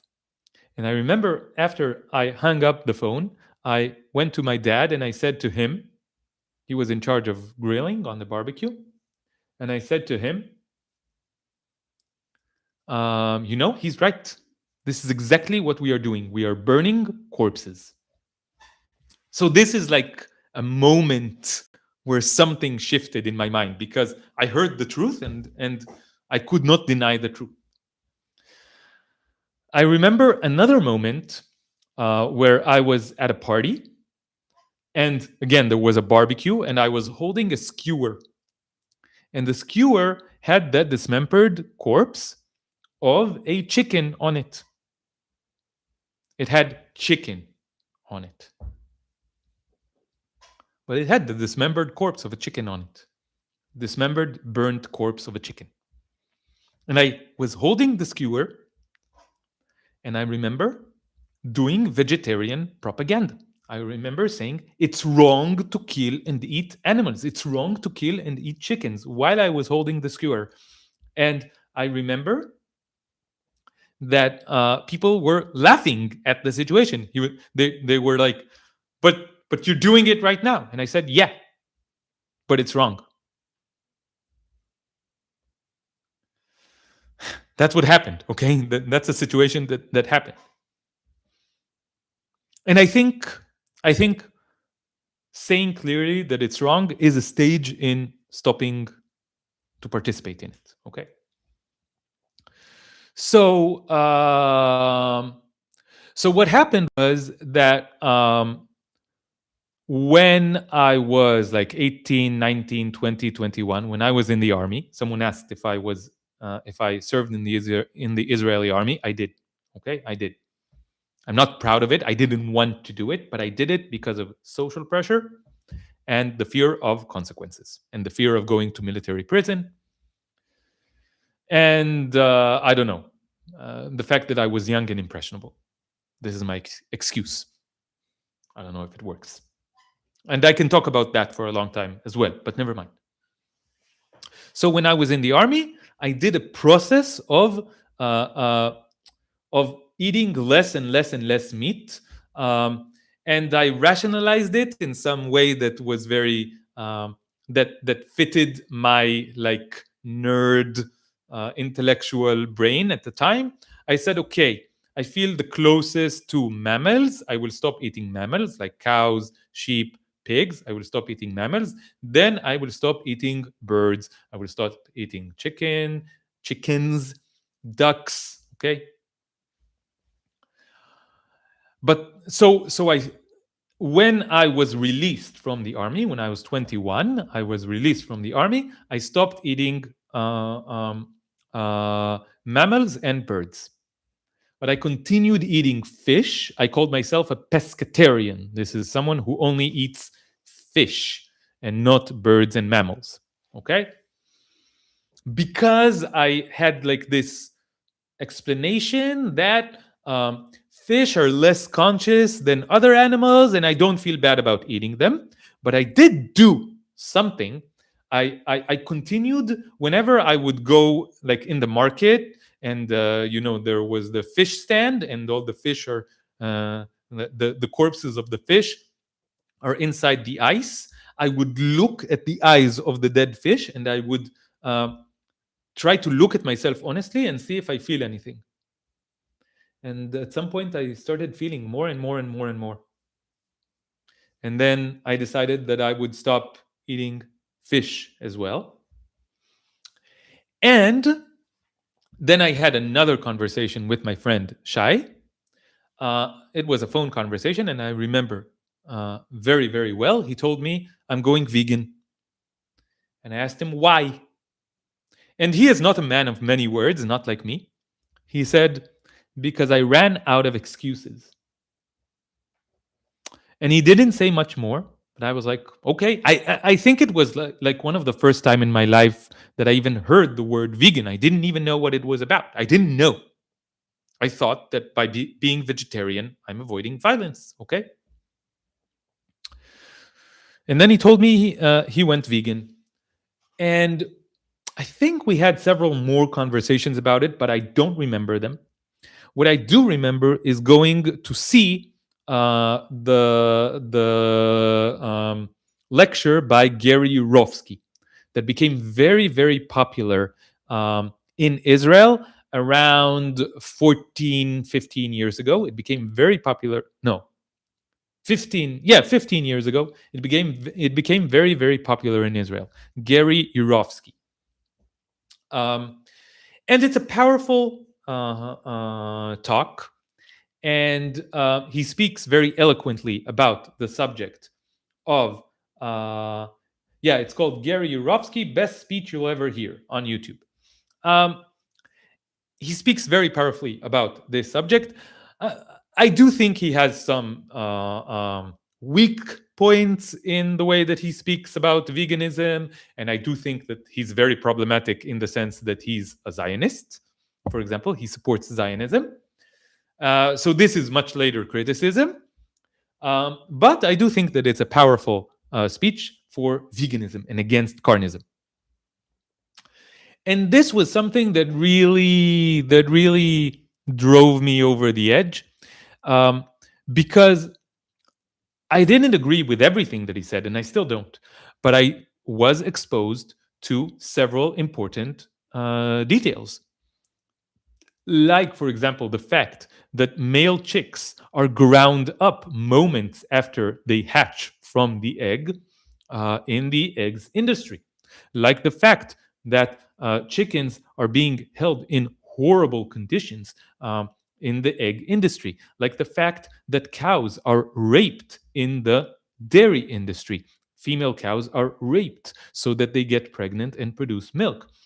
And then when the calf is born, then the calf and the mother are separated violently. And the calf, if the calf is female, then they go on with the same cycle of rape and abuse and exploitation. And if the calf is male, then they are sold for meat, for veal, the soft quality veal meat. Okay? So I heard about all these facts and I had to reckon with these facts. And then I remember, so I was already going closer and closer to veganism. And then maybe a few months later, I remember a moment where I was in a family gathering for some holiday. Okay. And I remember explaining all these things to some family members, to some great uncle. Okay. I remember explaining all these things, why we should go vegan, why we should all go vegan. And he was not convinced. But I was. After this discussion, I looked at myself and I was like, hold on. I make great points. Of course, we should go vegan. Why am I not completely vegan yet?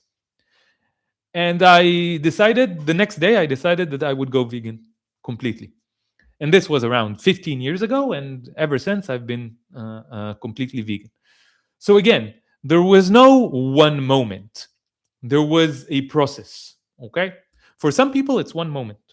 For some people, they never heard about it.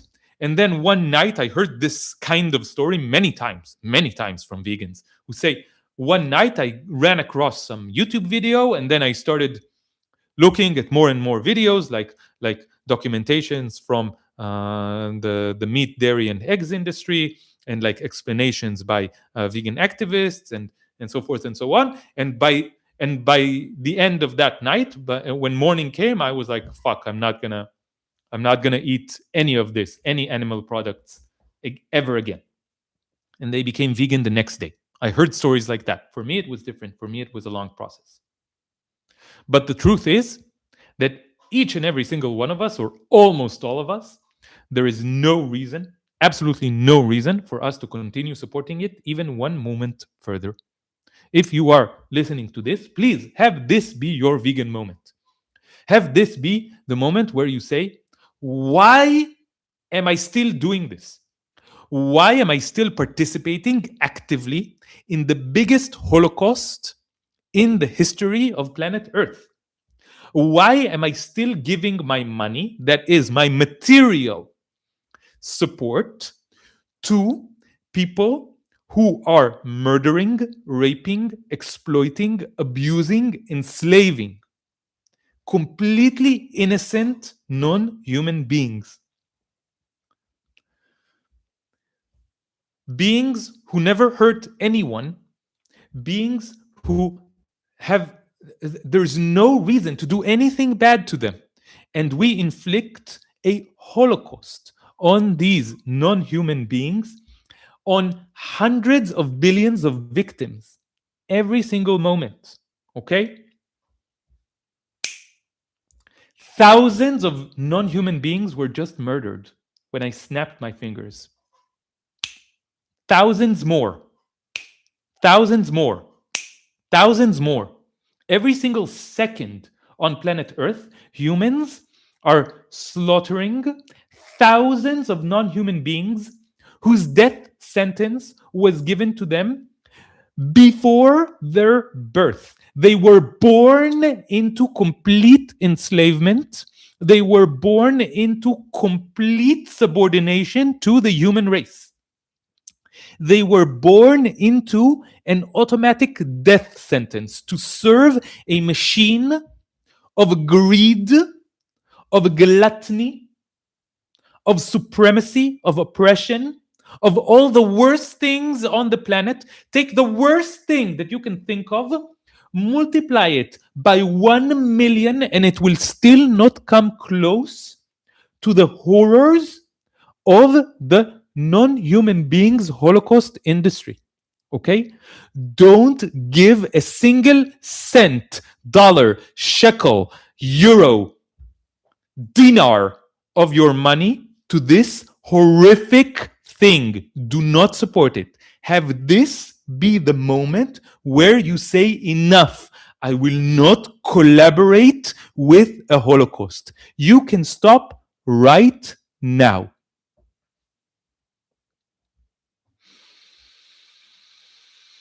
Let's go on.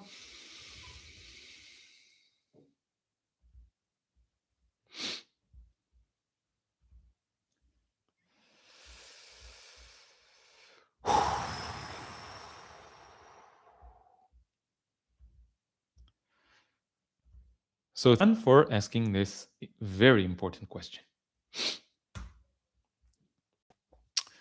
So Arif Baftija, I'm hoping I pronounced that correctly. If not, I apologize. Hey, I appreciate your activism for equal rights in Palestine. Thank you so much. I have a question. How do you feed your cat? Okay, so this is a question that a lot of viewers raised in several different live streams, and I usually don't go into it because it's a little bit more nuanced and complicated, and also I don't feel like it's coming from a genuine place of curiosity. I don't feel like it's coming from a place of really wanting to understand the difficulties and the dilemmas involved here. I feel like it's coming from a place of a gotcha that people who want to continue participating in the Holocaust I just described want to kind of diminish their own personal responsibility. But this is an opportunity where I can go. Again, this is a question that we can talk about for a very long time, but I want to go into it in like 5 minutes, okay?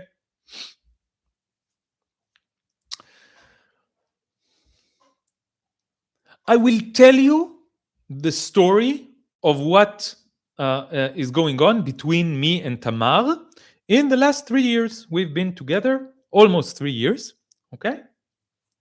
And we take care of 4 cats, okay? Tamar is their biological mother, and I'm the stepfather, okay? So this is a little joke that we tell, but the point is that Tamar started taking care of these 4 cats before we even met.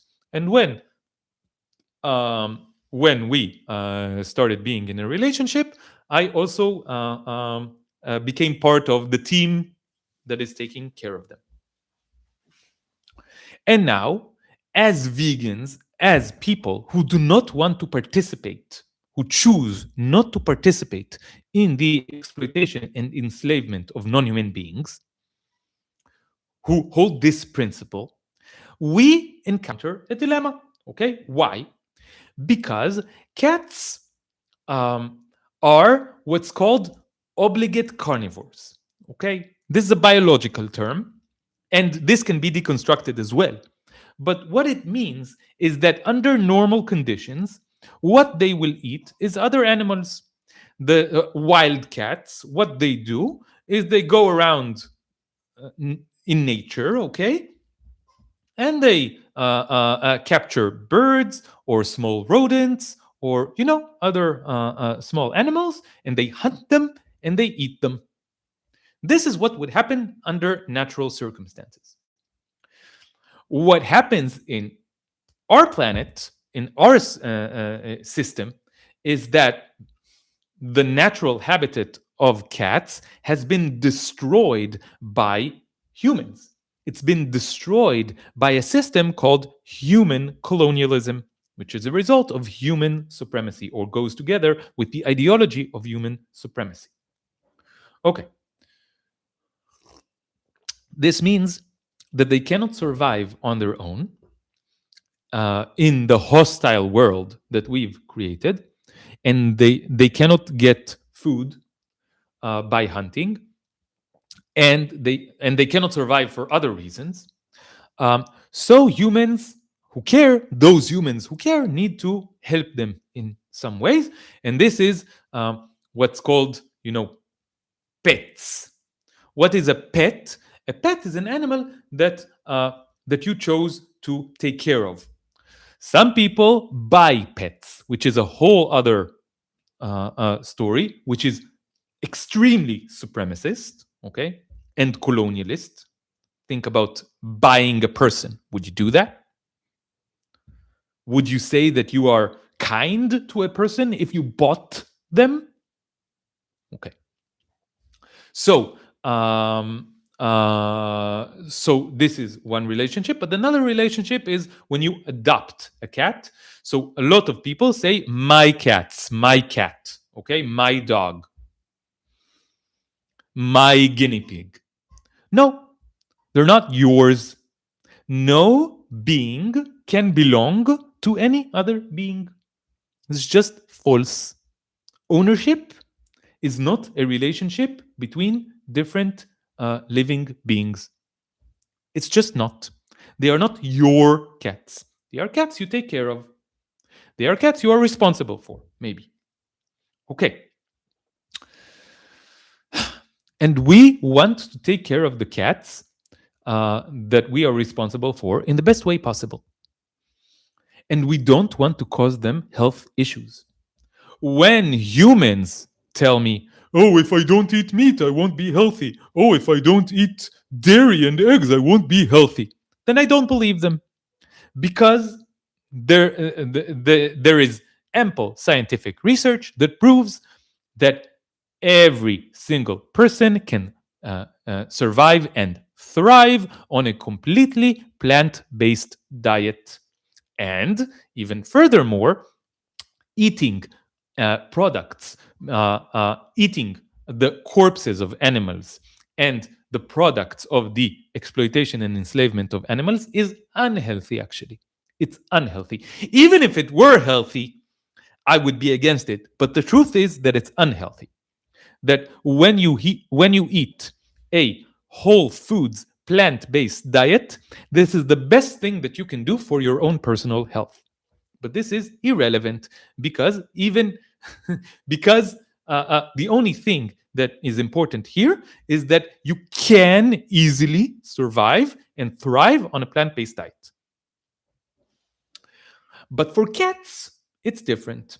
The situation for cats is that the caregivers of most cats within human society give them something to eat that's made of the corpses of animals, but is not real food, right? It's like those dry pellets. It's like eating cornflakes, okay?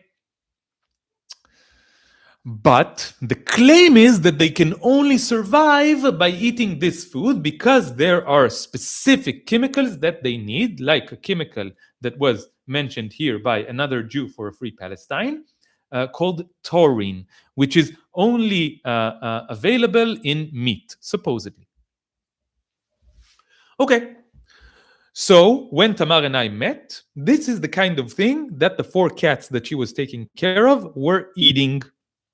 And we had several arguments about it. Okay. Tamar and I had arguments about it. Okay. And I told her, listen, they don't really need it. There's vegan cat food, and I heard about many people who give their cats vegan cat food. and it's fine, and they'll be fine. And this was a point of tension between us because Tamar was like, I don't know that it's fine. I'm scared of what will happen to them. I don't want the responsibility of having hurt my cats or the cats that I'm responsible for. I don't want the responsibility of causing them health issues and maybe even death. Okay. And another nuanced part of this dilemma is that who are we to decide what the cats will eat? Okay. Of course, the truth is that we already decide what they eat by giving them the pellets made of animal corpses or pellets made of plants. Okay, we are deciding what they eat anyway.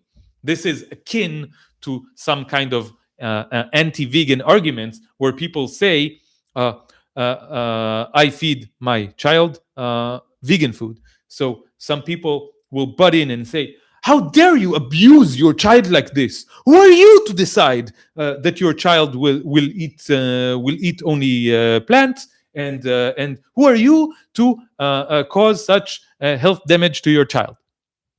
This, of course, ignores the reality that parents always choose what their children will eat, and that they either force corpses on their children and products of exploitation and enslavement on their children, or they force plants on their children. Okay, the children don't get a say. This is a truth. This is just a true fact that the children don't get a say. So this entire line of thinking, I think, is completely irrelevant and moot. Okay, let's go back. So what we did, Tamar and I, is we went online and we looked up as much research as we could find regarding cat nutrition, and specifically comparison between cat nutrition, like the standard one, and plant-based cat nutrition.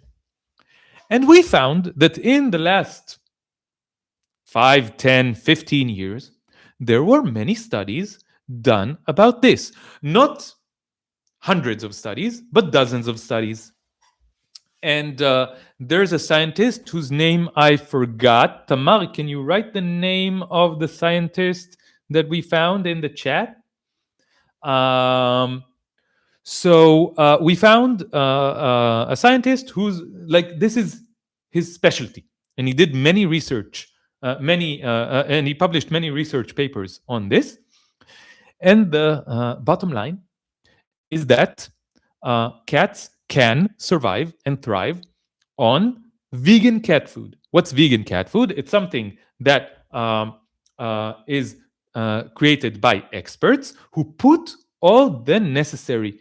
Andrew Knight is his name. Andrew Knight, Knight. Andrew Knight. Thank you, Tamar. And so this food contains all the essential chemicals that cats need to survive and thrive, including taurine, which is synthetically produced and put in the food. Just added as a supplement to the food. And I'm happy to tell you that we did the transition. One critical moment in this was that I met when I was in Portugal. When I was traveling in Portugal, I met an amazing person. Vasco is his name. And he used to be the head veterinarian for a certain county in Portugal, where he still lives. He is, I think, almost 90 years old, like 80 something years old. And I met him. He has been vegan for, I think, 30 years. I don't remember. I don't remember the details. He's been vegan for a very long time, and he's a veterinarian, and he's an amazing person. Such a big heart, and a delight to be around and to talk with. And he introduced me to the animals that he takes care of. one dog and one cat, and he said they are completely vegan all their lives, and they are happy and thriving. And I saw them; they were happy and thriving. So I told this to Tamar, and she was like, "Okay, okay. If he says it, then I trust him." And in the last few months, we've done the transition, and 3 of the 4 cats that we take care of are eating vegan food, and they're enjoying it, and they seem as healthy and happy as always. The 4th cat, Messi, who you saw in the short video that I put up announcing this Q&A, he is not vegan. He does not eat vegan food. Why? Because he is diabetic. He has been diabetic for 2.5 years. And he needs to get special low carb food to deal with his diabetes. And the problem is that there's just not, there just isn't vegan cat food, especially for diabetic cats, that's readily available. We couldn't find anything like that. We're working on it. We're thinking about it, but for the time being, we just don't know what to do. We don't. We have no other option.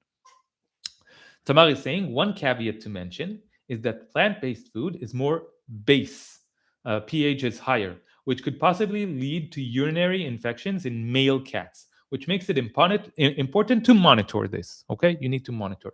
We're trying to do this process in a way that is as aware as possible, and we're trying to do the delicate balance, because this is a nuanced question. Okay, it's important for me to say the question of whether humans should stop eating the corpses of animals and the products of the exploitation and enslavement of animals is easy. It's an easy question. There is only one side to this question. There is the answer is, of course, stop doing it. Of course. There is a plethora of arguments against eating the corpses and the products of exploitation of non-human animals, and there are no arguments for it. There are excuses for it, but there are no arguments, no serious arguments for it. Okay? This is a simple question. There is no dilemma here. There is no nuance here. Okay? It's a simple question of, are you a Nazi or are you anti-Nazi? Like the question of, are you a Zionist or are you an anti-Zionist? The question of Zionism is a simple moral question. Of course, you should be an anti-Zionist. If you're a Zionist, you're immoral. If you're a Nazi, you're immoral. If you're a carnist, you're immoral. This is an easy question. The question of what to do when you are responsible for the care of cats who are obligate carnivores in a system where their natural habitat has been destroyed and their natural ability to hunt prey and eat birds and other rodents has been completely destroyed, and when they are getting food that is artificially made from corpses of animals or food that is artificially made from plants, and the research is not so clear about the level of health that you can maintain with cats when you do this. This is a nuanced question. This is an actual dilemma. Okay, so we have to separate between clear moral questions and nuanced moral dilemmas. The question of whether you should be a carnist or a vegan is a simple question. Simple. You should be vegan. If you're a carnist, you're immoral. If you're a vegan, you're moral. In this subject, you can be a vegan but immoral, okay? In other subjects. But in this subject, of course, the correct answer is vegan. In the subject of what to feed the cats that you take care of, it's more complicated, but we're going in that direction anyway. Okay, I hope this is a satisfying answer to a question that was raised many times. Okay. Should I do a part 2 of this, because there are so many more questions?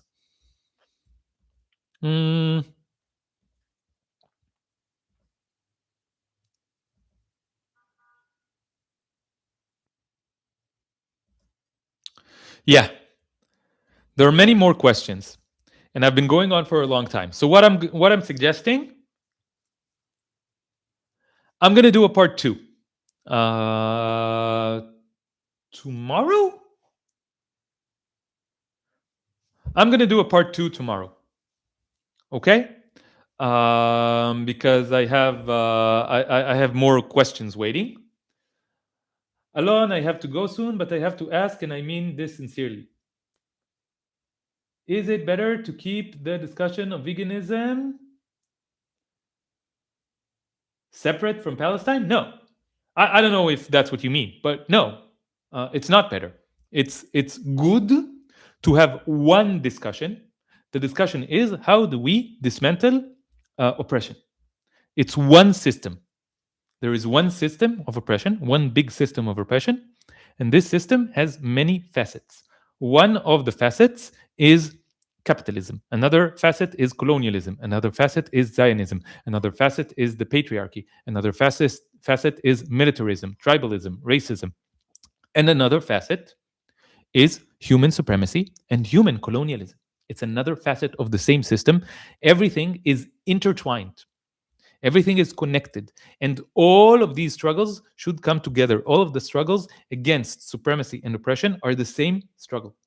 Okay? So, no, it's not wise to separate between them. We need to connect them. We need to see the analogies between them. The way that we go deep, the way that we understand how the system operates and how to resist the system is by intersectionalism, is by seeing all the different forms of oppression, seeing how they all operate, and seeing what they all have in common. And then we understand what is oppression. Then we understand what is supremacy. Then we understand what is the system. Then we understand how how oppressors think. Okay? Tamal is saying the same way of thinking underpins it. Exactly. Okay? So no, we should not separate. We should connect. We should connect. We should strive to a world where everyone is free and equal, where there is justice for everyone. I'm not making anything up, right? Leftists always love saying, until everyone is free, no one is free. This is a slogan that's known in leftist circles. But the problem is that a lot of leftists use this slogan with a huge asterisk, a small asterisk, but actually a huge asterisk on it, that it doesn't apply to non-human beings, that it only applies to humans. But when you use it like that, oh, you can be a Zionist and say, until we are all free, none of us are free, and only mean Jewish Israelis. Right? You can be a Nazi and say, until we are all free, none of us are free, and only mean Germans or Aryans. Right? You can be a male chauvinist and say, until we are all free, none of us are free, and only mean men. Right? Once you exclude a group from this statement becomes meaningless, and not just meaningless, but a tool by supremacists for supremacists. Okay? So you cannot allow any asterisks on it. And the moment that you remove all asterisks, what you get is veganism. What you get is complete anarchism, which is also called veganarchism, but actually it's just anarchism, which means that you're against all oppression, which means that you're against all supremacy, which means that you're against all hierarchies. And this is the only consistent position. Okay?